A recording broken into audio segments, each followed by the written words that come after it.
इस प्रकार स्थूल सूक्ष्म व्यापक वर्णानुप्रवेश में क्या उपाय है, इस पर स्वात्माराम महेश्वर कहते हैं। स्थूल और सूक्ष्म में व्यापक जो वर्णानुप्रवेश है, उस प्रवेश में क्या उपाय है कि जब तक अभी आपका तो शब्द वेदानुद्वारेण ये क्या है, उसको पतन भी कारण बनता है, शब्दानुवेद द्वारा ही मुक्ति भी हो सकती है। इसे शब्दानुवेद द्वारा मुक्ति के लिए वास्तविक उपाय क्या है, उसमें जो व्यापक तत्व है उसमें हम कैसे पहुंचे। इस सूत्र का दो प्रकार से लिया गया है, कुछ न के बिना पाठ करते हैं। मग्न स्वचित्ते प्रवेश प्रविवेशात प्रविशेत ऐसा हो, मग्न स्वचित्ते प्रविशेत एक पाठ है, अथवा तृतीयांत मानते मग्न स्वचित्तेन प्रविशेत तृतीयांत। यहां चित्र दिया कर दिया है, उस पर अनुसार जो टिप्पण में यहां ना मग्न स्वचित्तेन प्रविशेत, ऐसा पाठ शिव सूत्र वृत्तिकार ने स्वीकार किया। वृत्ति में ऐसा ही पाठ है। शिव सूत्र वार्तिक में भी व्याख्या इसी के अनुसार है, तृतीयांत को मान करके। एवं निमेष वशतः शिवो भूत्वा स्वचेतसा अंगारकल्प वर्णानाम वन्निवच्चांतरम विषेत। स्पष्ट है यहां पर स्वचेतसा तृतीयांत है ना, उसे स्वचित्तेन सूत्र चित्तेन होगा तब ना तृतीयांत जाएंगे। स्वचेतसा वृत्ति में भी तृतीयांत है, वार्तिक में भी तृतीयांत माना, वही उचित मानना चाहिए पाठ। एक पक्ष मग्न स्वचित्ते प्रविशेत, मग्न हो जाए। मग्न होने का मतलब क्या, किसमें मग्न हो, चैतन्य में तो मग्न हो नहीं सकते, और निर्गुण निराकार निर्विकार वहां क्या मग्न होना। तो मग्न होने का मतलब लय करना, इसलिए मग्न मने लय हो जाना। किसका किसमें लय करना है, लयंच प्राण चित्तयो रुपयो सा, लय जो करना है प्राण और चित्त। चित्तम मंत्र बोले थे जीवात्मा, शुरू वहीं से शुरू है ना, चित्तम मंत्र शुरू है इसका। तो इन दोनों का उभय का लय कर, इस विषय में आप देख सकते हैं प्रश्नोपनिषद 3-3, 6-4 में 2 जगह पर आया, मुंडकोपनिषद 1-3 में, कठोपनिषद 2-3-2 में इत्यादि में प्राण के प्रथमोत्पत्ति में प्रमाण है। प्राण ही प्रथमोत्पन्न वस्तु है। उसी का कठ में भी महान आत्मा शब्द से भी कहा गया। समष्टि जो बुद्धि है, हिरण्यगर्भ है, उसको कहा है। शंकर भाष्य देख लेना 1:4:1 में स्पष्ट किया। और लेकिन वह प्राण का विभू स्वरूप है, और वही प्राण का इस जागृत अवस्था में इस शरीर के अंदर जो है अनुरूप है। हिरण्यगर्भ समष्टि हो गया, या व्यष्टि रूप में यहां पर दिखता है जगत, ये उसी का अनुरूप हो गया। ये ब्रह्म सूत्र में स्पष्ट है, इस विषय में 2:4-3 में, उसमें देख लें। अतः चित्त और प्राण का घनिष्ठ संबंध है। एक चित्त को अपना लक्ष्य में मग्न करना, लय करना, एकीभूत करना है, तो प्राण के प्राणायाम के द्वारा ही अनायास है, तो प्राण के माध्यम से आसान होता है कि प्राण और चित्त दोनों का दोनों अत्यंत घनिष्ठ संबंध इन दोनों का। अर्थात जैसे कहा है मृत्युजिद भट्टारक नाम ग्रंथ में, प्राणाय स्थूल भावंतो त्यक्त्वा सूक्ष्मथांतरम सूक्ष्मातीतं तु परमं स्यंदनम लभते यतः। प्राणादि जो स्थूल भाव है उसे त्याग करके आंतर सूक्ष्म भाव वो चित्त में पहुंचो। और सूक्ष्म अतीत क्या है? वो चित्त से भी अतीत वस्तु है। परमम स्पंदनम लभते, तभी जाकर के परम स्पंद रूपा जो है पराशक्ति को प्राप्त करोगे। इसे प्राणायाम आदि स्थूल साधना है, इनका आपने क्या करना, करते करते इन उपायों को धीरे धीरे ऐसा स्थिति बनेगा कि चित्त पर आपका अधिकार बन जाएगा।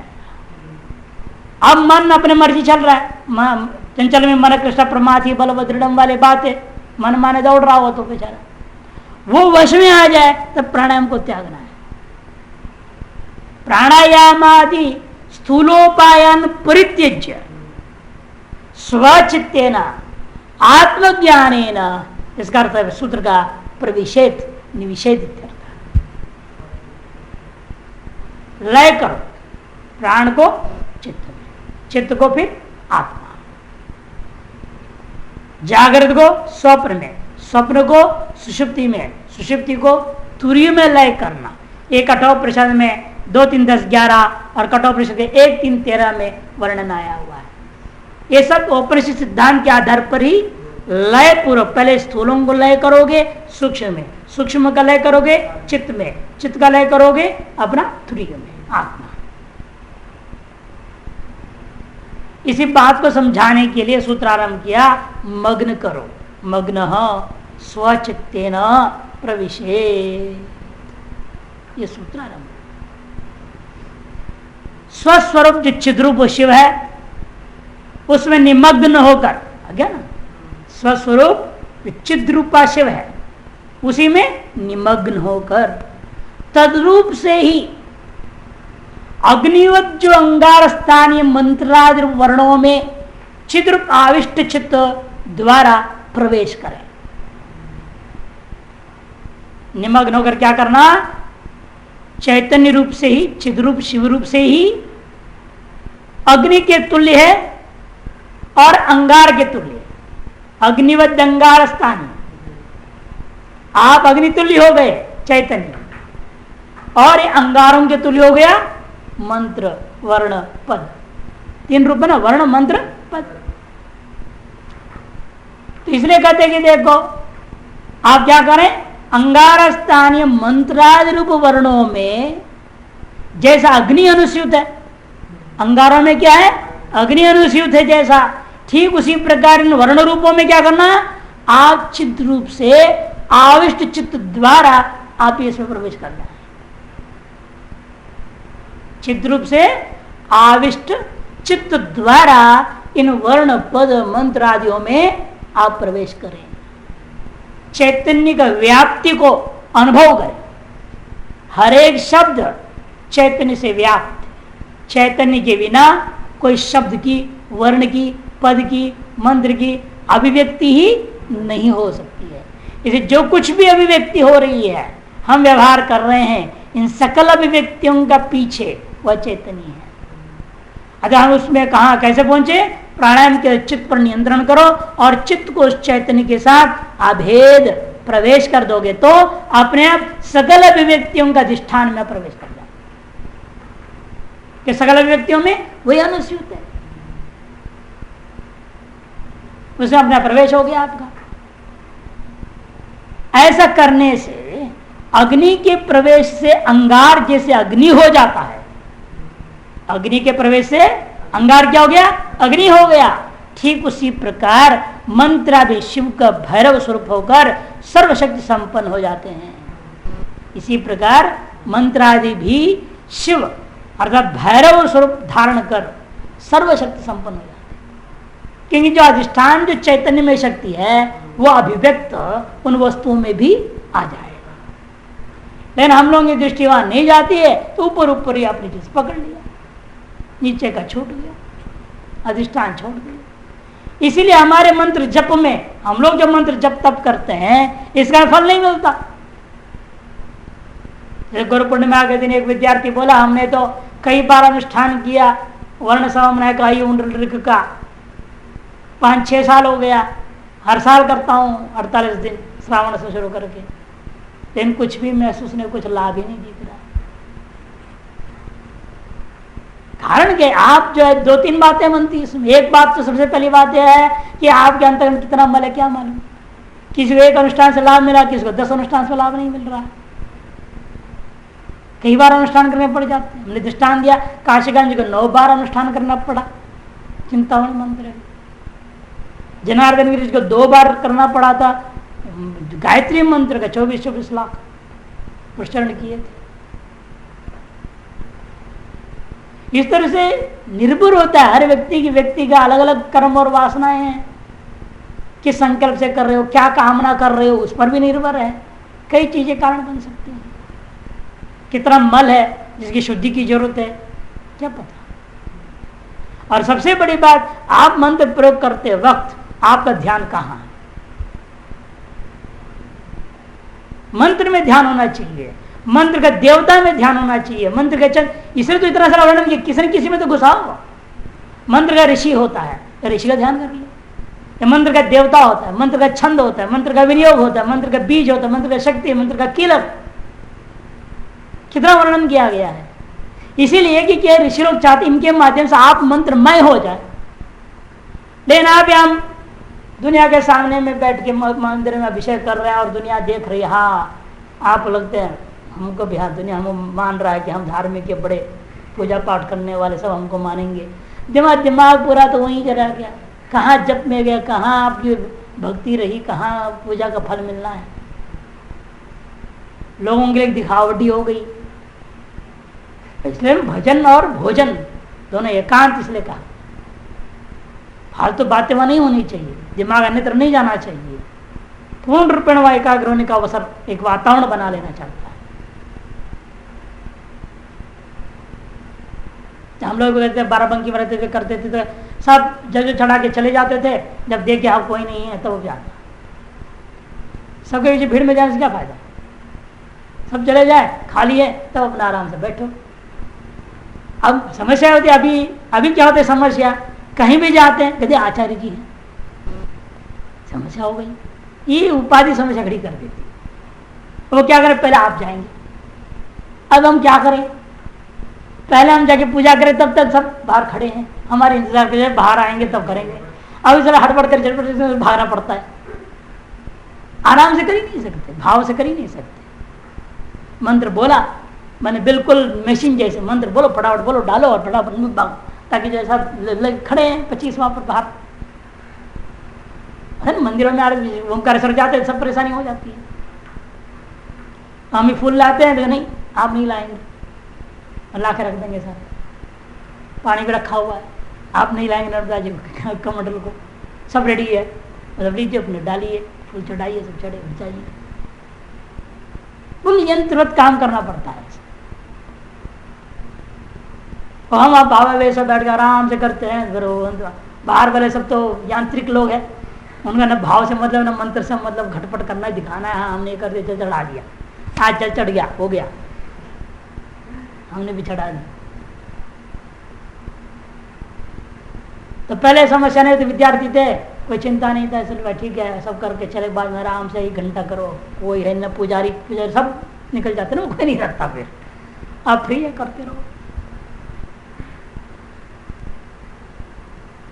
इसलिए हम कहते हैं आप मंत्र में कितना आपका चित्त लगा हुआ है उस पर निर्भर है। और चित्त भी कहाँ लगा हुआ है, किससे विशिष्ट होकर के चित्त मंत्र में लगा, किस संकल्प, किसी वासना, किसी अन्य भावना, जगत की दिखावा, कौन सी से युक्त चित्त मंत्र में लगा, उस पर निर्भर होता है। यदि अपने स्वरूप से अभेद करता हुआ चित्त को लगा दिया अपने मंत्र में, तो मंत्र शीघ्र फल देने वाला होगा। ऐसे ऐसे मंत्र आप कवित्व, सर्वसम्मा, सब शक्ति जागृत हो, वेद व्यास जैसे बन सकते। वेद व्यास मंत्री है, उसके यंत्र भी आता है वेद व्यास जी, उसका अनुष्ठान का विधि है, सब कुछ है। इन करे कौन, वो भाव कहाँ। और पहले फल बताए, फल की आकांक्षा लेके बैठ जाते हैं। मैं भी ऐसे विद्वान बन जाऊँ, मैं भी ऐसे कीर्तनकार बन जाए, दुनिया मेरे पीछे घूमे, हमारे बड़ा गाड़ी हो जाए, हेलीकॉप्टर हो जाए, ऐसे हो जाए, वैसे हो जाए। पहले कल्पना करके मंत्र जब कर रहे हो तब करो, क्या फायदा होगा। न इधर ज्ञान मिलेगा, न उधर सिद्धि मिलेगी, कुछ भी नहीं रहा। इसे निर्भर है चित्त का पिछले हम लोग कहते आप फल श्रुति पर मत ध्यान दो, क्या फल मिलेगा ये छोड़ो, हमें उपासना करनी है। उस अंतरण शुद्धि होगी तो सारे फल अपने आप मिलेंगे, जो मिलना है तुम्हारे प्रारब्ध कर्म अनुसार। कोई भी प्रतिबंधक सब अपने आप हट जाएंगे, फल मिलने में कोई रुकावट नहीं होगी। इन पहले से ही सारी कामना लेकर बैठ जाते हैं, फलश्रुति में एक आए फल हमको मिलना चाहिए, तो वहां दिक्कत होगा। चित्त में फल की भावना आ गई है, और ये कह रहे चित्त में क्या भावना होना चाहिए? शिव की भावना से युक्त चित्त होनी चाहिए, चित्त रूप से आविष्ट चित्त हो, और उस चित्त को मंत्र में लगाओगे तो मंत्र में सर्वशक्ति संपन्न आ जाती है। अर्थात बाह्य दंता के से उन्मुख होते समय चिन्नाथ की ज्ञान क्रिया शक्ति उद्युक्त होकर प्रसार करने लगती है। बाह्य इदंता के उन्मुख होते समय चिन्नाथ के ज्ञान और क्रिया शक्ति दोनों के दोनों उद्युक्त होने लगते हैं, अगर प्रसार करने लगते हैं, बाहर फैलती है, बाहर व्यवहार होने लगता है। उस समय चैतन्य की बाह्यार्थ संस्पृष्ट प्रवृत्ति का उदय होने लगता है। अब क्या होता है? चैतन्य बाह्यार्थ के साथ संबद्ध होकर उस बाह्यार्थ संस्पृष्ट प्रवृत्ति का उदय होने लगता है। सावधान योगी क्या करेगा उसे बताओ? सावधान योगी उस समय उन्मेष अवस्था का प्रत्याहरण करके, उन्मेष अवस्था का प्रत्याहरण करेगा, उसको बहिर्मुख प्रवृत्ति होने नहीं देगा, अंतर्मुख कर डालेगा। करके निमेष अवस्था के अनुसंधान से, निमेष अवस्था में लय प्रवृत्ति में हो गया, सृष्टि बहिर्मुखता हो रही है, उसके विपरीत लय करेगा, वो करेगा तो क्या होएगा? अनुसंधान से अविकल्प संविद्रुप हो जाएगा, सविकल्प नहीं रहेगा, निर्विकल्प संविद्रुप हो जाएगा, होकर अंगार वन्य न्याय से वर्णान प्रवेश करे। अंगार में जैसा वन्य प्रवेश हुआ वैसे वर्ण पद मंत्र समूह में आप अपना चित्त को चैतन्य विशिष्ट होकर प्रवेश कर दीजिए। तो संसिद्ध भैरव मुद्रा के द्वारा मंत्रादि का अनुप्राणन भी हो जाता है। अब लोग संसिद्ध भैरव मुद्रा क्या है? कोई मुद्रा होगी हाथ, ऐसा नहीं। संसिद्ध भैरव मुद्रा का मतलब है आपकी चैतन्य रूपता। सम्यक प्रकाशित भैरव क्या है? उद्यमो भैरव पहले वर्णन आ चुका है, वह चैतन्य ही है। भरणाद रवणाद भैरव से वर्णन कर चुके हैं। वह मुद्रा धारण का मतलब क्या? स्थिर हो, आपकी चैतन्य भाव की स्थिरता आना ही संसिद्ध भैरव रूपता है, मुद्रा। तद्वारा मंत्रादि का अनुप्राणन भी हो जाता है। जब उस स्थिति में आप पहुंच जाओगे, उसी स्थिति के द्वारा मंत्रादियों में भी वह शक्ति चेतन का अनुप्राणन हो जाएगा, वह भी अनुप्राणित होकर के मंत्र भी चैतन्य हो जाएगा। जब चैतन्य हो जाएगा मंत्र, अपने आप उस मंत्र में सर्वशक्ति स्थापित होगी, कि चैतन्य ही सर्वशक्तिमान है, मंत्र सर्वशक्तिमान हो जाएगा। नहीं तो मंत्र के शब्द जड़ है, जब तक चैतन्य से उसको अनुप्राणित नहीं करते हो। और अनुप्राणित कैसे करें? शब्द में चैतन्य कैसे फूंके? तो कहते अपने आप का चित्त को उस चैतन्य से भेद करो, मैं वह शिव ही हूं। ऐसा जो मैं यह चित्त जो शिव रूप धारण करके शिव व्यापक चैतन्य का अनुभव करता हुआ उससे विशिष्ट मंत्र करता है, जब तब वह मंत्र चैतन्य रूप होकर सर्वफल प्रदान करने समर्थ हो जाता है। इस लोग कहते हैं माला, महाराज लोग माला को क्या करते हैं? लोग गुरु लोग माला को फिर उसको जपते हैं, अंतर्मुख हो जाते हैं और चैतन्य से अभिन्न करते मंत्र को उसका प्रयोग करते हैं उस माला के ऊपर। तो माला में चैतन्य शक्ति को मंत्र द्वारा स्थापित करते। फिर कहते उस मंत्र के जमीन पे नहीं रखना, माला को है ना गोमुखी में ही रखना, इधर उधर नहीं देना, किसी के हाथ में नहीं दे देना, कि तुम्हारे लिए अभिमंत्रित करके चैतन्य को उसमें स्थापित किया मंत्र के द्वारा। जिस मंत्र को आपने जपना है उसी मंत्र द्वारा चैतन्य से अभेद करते उन्होंने उसमें फूंका हुआ है, इसलिए उसको हल्का नहीं लेनी चाहिए, उसका सदुपयोग हो सकती है, नहीं तो निरर्थक चला जाएगा, शक्तिहीन हो जाएगा। इसलिए कहते चैतन्य की प्रवृत्ति के समय जो बाह्याकारता है, जिस क्रम से प्रवृत्ति हुई, इसके विपरीत क्रम से उसका सम्यक प्रत्संहार हो जाने पर आ गया। और इस तरह व्याख्या करते हुए समझा रहे हैं, चैतन्य की प्रवृत्ति के समय जो बाह्याकारता है वह जिस क्रम से प्रवृत्ति हुई थी, ठीक उसी के विपरीत क्रम से उसका सम्यक प्रत्संहार हो जाने पर पूर्ववृत्ति चिद्रूपता का उदय हो जाता। तब क्या होता है, पहले क्या था, वो चिद्रूप ही था, बहिर्मुख होकर के संसार रूपता को प्राप्त की थी। अब उसने अपने विपरीत क्रम से विलय करते हुए वापस संसार रूपता से उसको चिद्रूपता प्रदान कर दिया। प्रदान क्या करना है उसको, तो है ही वो, लेकिन आरोपित संसार रूपता मानो या स्वेच्छा पूर्वक अभिव्यक्त हुआ जो संसार रूपता है, या क्या है, शिव ही शक्ति, शिव शक्ति भाव को आ गया और उसकी इच्छा के मन से वो विस्तार को प्राप्त, स्वयं शिव ही ये सब हुआ था, अतएव इन सब को शिव रूपता में लय कर दिया। और वेदांत के हिसाब से आरोपित था आत्मा में, उस आरोपों को आपने आरोप रहित कर दिया। अध्यारोप अपवादाभ्याम निष्प्रपंचम पाव, इस अध्यारोप का अपवाद कर दिया तो शेष क्या रहा, चैतन्य ही रह जाता है। यहां पर कहेंगे उस शिव से क्या हुआ था, धरणी पर्यंत विस्तार को प्राप्त हो तो उन्मेष हुआ था। अब उसका निमेष करो, विपरीत क्रम से वापस शिव में सबको लय कर देना ही चैतन्य रूपता हो गया। चिद्रूपता का उदय होने से प्रवृत्ति का उपराम हो जाता है। तब क्या हो गया, प्रवृत्ति का उपराम हो जाता है। इस प्रकार योगी निमेषावस्था माने अंतर्मुखता में पहुंचकर शिव स्वरूप हो, तदाविष्ट चित्त से अंगार तुल्य वर्णों के भीतर वन्यवत प्रवेश करें। अनुप्रवेश द्वारा सिद्ध भैरव मुद्रा से मंत्रों का अनुप्राणन होता है। उसी की व्याख्या और विस्तार में करें। इस तरह योगी क्या करेगा, निमेष अवस्था मन अंतर्मुखता का नाम निमेष अवस्था लय करने का मतलब है अपनी सारी इंद्रिय वृत्तियों को बहिर्मुख जो था उनको अंतर्मुख प्रत्याहार करना। इसे हम लोग प्राणायाम करो, प्रत्याहार करो, प्रत्याहार करने के बाद अंदर में उसको धारणा करो। धारणा किया, पंच तत्वों की धारणा करते हुए पंच तत्वों की शुद्धि करोगे, तब आपकी क्षमता ध्यान की हो जाती है। तब अपने चैतन्य रूपता का ध्यान करो। उस चैतन्य ध्यान करने के बाद में तार ध्यान आविष्ट चित्त से ही मंत्र को उच्चारण करो।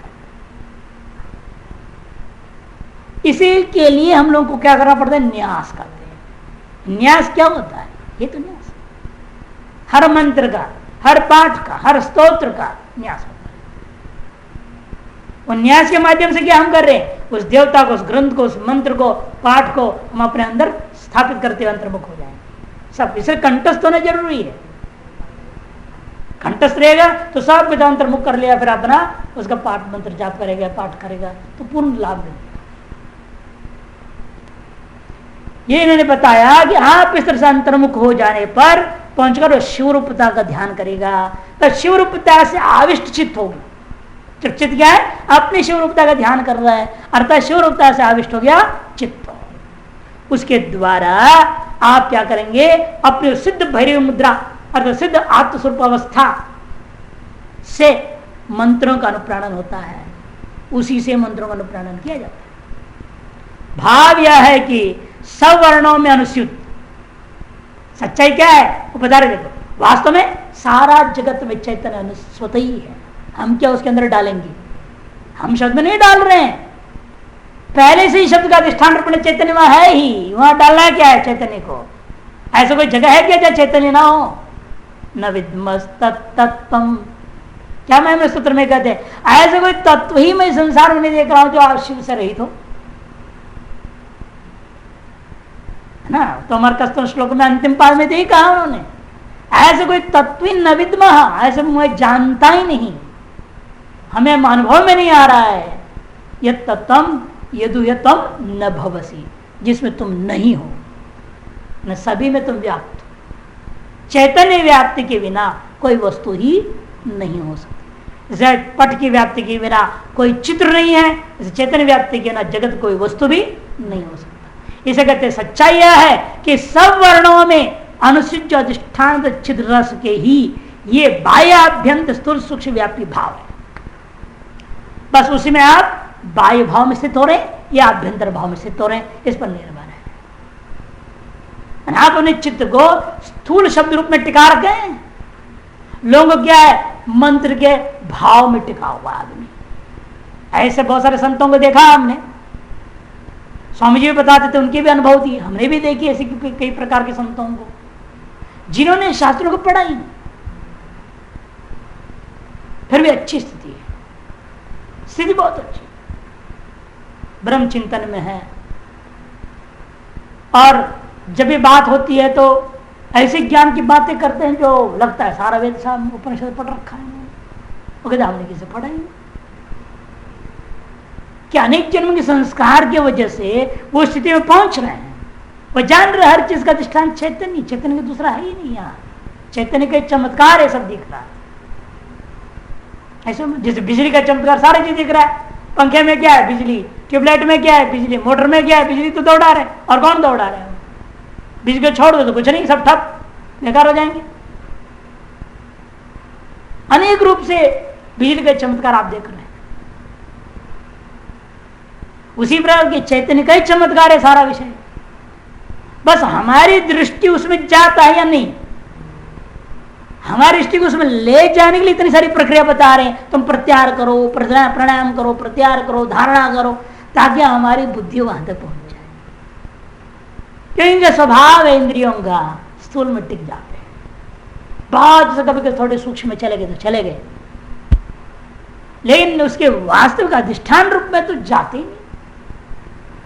उसको वहां तक पहुंचाने के लिए सारी लंबी प्रक्रिया बतानी पड़ती, नहीं तो स्वतः ही वहां हर शब्द में अधिष्ठान रूप चैतन्य तो विद्यमान है संपूर्ण। क्योंकि कहते हैं चिद्रस के ही ये बाह्य और आत्म स्थूल सूक्ष्म व्यापी भाव है। इसी को भैरव मुद्रा भी कहा गया ना, इसी का नाम भैरव मुद्रा, कोई और नहीं। क्या हमको उठा लिया, यूं कर लिया, यूं कर लिया, उल्टा से बैठ गया तो हो गया, मुद्रा हो गई। उल्टा पुल्टा लोग पढ़ाते हैं, भैरव मुद्रा ऐसा होना चाहिए, एकदम क्रोध करके खड़ा बैठ जाओ। दिखाते हैं टीवी में कभी कभी किसी सीरियल में उल्टा पुल्टा है, ये भैरव मुद्रा है। भैरव मुद्रा ही नहीं है, उस चैतन्य भाव में हमारे चित्त पहुंच जाना ही भैरव मुद्रा है। कहते इसी को भैरव मुद्रा भी कहते हैं। संपूर्ण विश्व का अर्थात प्रमात्र प्रमेय प्रमाण, यह बहुविध विचित्र अति विचित्र जो विश्व है उसका अधिष्ठान एक चिन्नात ही है। वह मैं हूं और मैं ही भैरव हूं, सब में मैं भरा हूं और सभी मेरा वैभव है। इसी का नाम भैरव मुद्रा है। ऐसे ज्ञान की स्थिति का नाम भैरव मुद्रा। इस प्रकार परमानंद से जो महा मोद दशा, मोह है ना, हा को काटो द बनाओ, महामोद दशा है, उसको मुद्रा कहते हैं। महामोद है, महान आनंद है, ऐसा आनंद जिस आनंद का कोई तुलना ही नहीं। महामोद दशा है, इसीलिए उसको मुद्रा भी कहा। मुझसे सारा संसार भरा है इसलिए मैं भैरव, और मेरे वैभव भी है इसलिए मैं भैरव। और मुद्रा क्यों कहा? इसीलिए इसको मुद्रा कहते हैं कि महामोद दशा से युक्त है। इस भैरव मुद्रा में अनुप्रविष्ट शिव योगी सभी मंत्रों का अनुप्राणन करता है। इस भैरव मुद्रा रूपी स्थिति में अनुप्रविष्ट जो शिव योगी है वही सभी मंत्रों में प्राण फूंक सकता है, अर्थात वह सब मंत्रों का स्वामी है। कहने का मतलब क्या? वह स्वयं शिव है तो सब मंत्रों का वही स्वामी है। जो बोल दे वही मंत्र है, जो बोलता है वही मंत्र हो जाता है। इसे ऐसे श्रद्धालु लोग थे जो बीच की अवस्था में अनपढ़ लोग संस्कृत जानते नहीं थे, इन गुरु ने जो कहा उसको रटते गए, उनका काम हो गया, उनका कल्याण हो गया। उटपटांग मंत्र है, आप सुनेंगे तो बड़ा आश्चर्य, कैसे विचित्र है ये चीज। हिंदी संस्कृत सब मिला हुआ भी है ना। उसको सब क्या बोलते हैं? शाबरी मंत्र बोलते हैं, शाबर मंत्र। तो फिर भी वो काम दे रहे, फल देते वो, ऐसे नहीं फल नहीं देंगे, क्योंकि जिस सिद्ध महापुरुष से मुख से निकला हुआ है और वो मंत्र में इसलिए उनकी संकल्प पूर्वक वह चेतन शक्ति अनुप्राणित है, इसलिए उससे भी फल मिलेगा। और जब वेद व्यास जी जैसे महान स्वयं नारायण के अवतार, शिव के अवतार शंकराचार्य, इन लोगों ने जिस स्तोत्र को बोला है, जिस शब्द मंत्रों को बोला है, उनमें तो स्वतः ही शक्ति परिपूर्णतः भरा पड़ा है।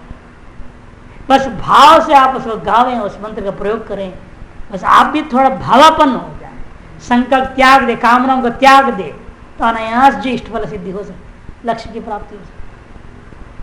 लेकिन क्या संकुचित संकल्प करने से वो गड़बड़ा जाता है। इसलिए कहते हैं कि केवल मंत्रों का ही नहीं, ये मत समझो हुआ इसलिए शिव केवल मंत्रों का स्वामी हो गया, तो सारे संसार का ही स्वामी हो गया, वो तो शिव है। केवल मंत्रों का ही नहीं, यावत विश्व स्वचित्त में अंतर्भूत करने पर परकाय प्रवेश भी इसके लिए सहज हो जाता है कि यावत शिव है, संपूर्ण विश्व का ही वो स्वामी है, क्योंकि वो शिव है। स्वचित्त में अंतर्भूत करने पर वो सारा जगत को क्या कर दिया, स्वचित्त में अंतर्भूत किया। पहले श्लोक बता रहे जठरे अस्मिन, सारा संसार को अपने जठर में ही समावेश कर लिया है। ऐसे के लिए संसार किसी प्रकार का बाधक नहीं हो सकता, इसलिए वो मर्जी से पर का प्रवेश आदि भी कर सकता है। उसके लिए सहज रूप से कोई प्रयास, कोई कठिनाई, कोई संकल्प नहीं करना पड़ता, सहज हो जाता है। जैसे कोई भी अंगार वन्नी नहीं है, यह कैसे कहा जा सकता है? कह सकता है क्या कोई यह अंगार वन्नी नहीं है, फिर अंगार ही नहीं है वो? यदि अंगार होकर के वो उष्ण स्पर्श वाला नहीं है, दाहकत्व उसके अंदर नहीं है, प्रकाश यदि किंचित नहीं है, फिर तो अंगार ही नहीं है, वन्नी नहीं। अंगार नाम में गलत प्रयोग है, अंगार शब्द वहां प्रयोग नहीं। जिस तरह से किसी भी अंगार को यह वन्नी नहीं है ऐसा नहीं कह सकते, उसी प्रकार से जगत का किसी भी वस्तु को शिव नहीं है ऐसा नहीं कह सकते। हर अंगार वन्नी से जैसा व्याप्त है, उसी प्रकार हर वस्तु, हर संसार, हर पदार्थ वह शिव से व्याप्त है। इसी प्रकार कोई भी चैत्य माने दृश्य दृष्टा चेतन से भिन्न है, अर्थात चिद्रूप नहीं है, यह कोई भी चेतन तत्व ज्ञाता कैसे कह सकता है? अर्थात नहीं कह सकता। जो उस चेतन तत्व को जान लिया वह योगी हो, ज्ञानी हो, साधक हो, उपासक हो, जिज्ञासु हो, मुमुक्षु हो, परोक्ष ज्ञानी हो, अपरोक्ष ज्ञानी हो, कोई भी हो, उस चैतन्य तत्व को थोड़ा सा भी समझा है, वह कभी नहीं कहेगा यह संसार शिव नहीं है, यह आत्मा नहीं है, यह अधिष्ठान रहित है, ऐसे कभी नहीं कह सकता। अतः मंत्र छिद्र रूप ही है, चित्तम मंत्र, ऐसे पहले कह चुके हैं। मानसम चेतना शक्तिर आत्मा चेति चतुष्टयम यदा प्रिय परीक्षीणम तदा तद्भैरवम वपुः। चार अवस्थाएं देखने को मिलती है इस व्यवहार में। पहले मानस है, फिर चित्त चेतना, फिर शक्ति, फिर आत्मा, इति चतुष्टय, चार स्तर। पहले मन है, मन से ऊपर चित्त है, चित्त से ऊपर शक्ति है, शक्ति से ऊपर आत्मा है। यदा प्रिय परिच्छिन्न, ये चारों परिच्छिन्न भाव है, जब वे सब क्षीण हो जावे तदा तद भैरव, तभी वह भैरव शरीर अर्थात चेतन शरीर वाला हो जाता है। व्यापारम मानसम त्यक्त्वा, वो भी कैसे होगा? मानस व्यापार को त्याग दो, बोध रूपे न योजये, अपने आप को ज्ञान रूप से जो चिंतन करना शुरू कर दो। तदा शिवत्वम अभ्येति पशुर मुक्तो भवार्णवा, तब शिव भाव को प्राप्त होकर के पशु भाव से यह संसार सागर में जो पशु भाव में था वह सदा सदा के लिए मुक्त हो जाता है। इस विषय में इस प्रकार का भी वर्णन किया गया। अब संस्कृत टीका में देखिए, मग्न स्वचित्तेन प्रविशे, तब सीधा तृतीयांत इन्होंने ले लिया, वृत्तिकार वार्तिकार आदि सबके अनुसार। मैंने शरीर आदि प्रमात्रिता को प्रशमन करते हुए, मग्न मने शरीरादि में प्रमात्र प्रमाण प्रमेय की त्रिपुटी है, उसका लय कर दो। जागृत शुद्ध त्रिपुटी है, इसको लय कर दो। तुर्य में मग्न कर देना, लीन कर देना, प्रशमन करते हुए अविकल्पक जो अपने ज्ञान रूपता से चिंतन करना, यही उस स्वचित के द्वारा चैतन्य में समावेश कर लेना है। प्राणायाम, ध्यान, धारणा आदि स्थूलोपायों को परित्याग करके स्वचित के द्वारा अविकल्प रूप के द्वारा अंतर्मुख आंतर विमर्श चमत्कार रूपा संवेदन के द्वारा प्रविशेष समाविशेष किदृक मग्न, उसके लिए सबसे पहले लय क्रम से चिंतन करना जरूरी है। शरीर आदि प्राण आदि प्रमातृणाम तत्रैव चित्त चमत्कार रसे मज्जनेन प्रशमयन इत्यर्थ।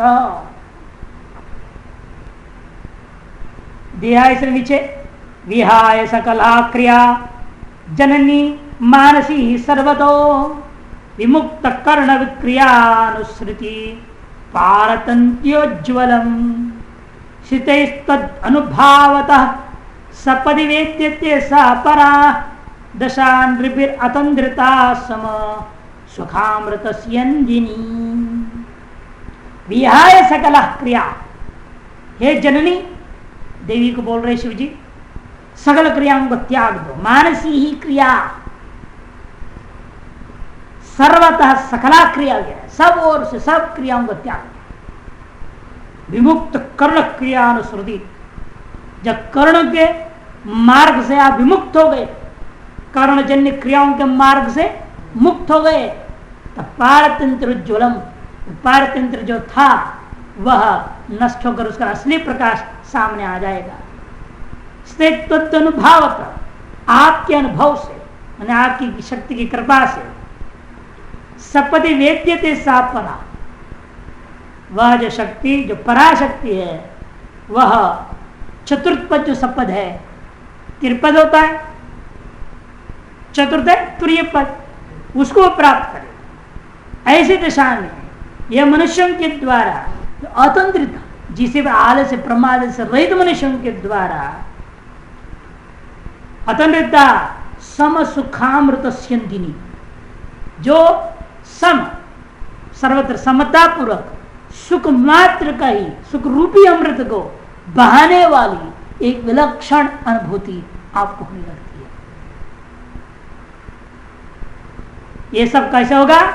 महागुरुभिर निबद्धम, ये महागुरु अभिनव गुप्ताचार्य द्वारा बोला गया है। ये जिन्होंने इस प्रकार से अपना जीवन में अनुभव किया है, उनके द्वारा अपने अनुभव को निबद्धम भवति।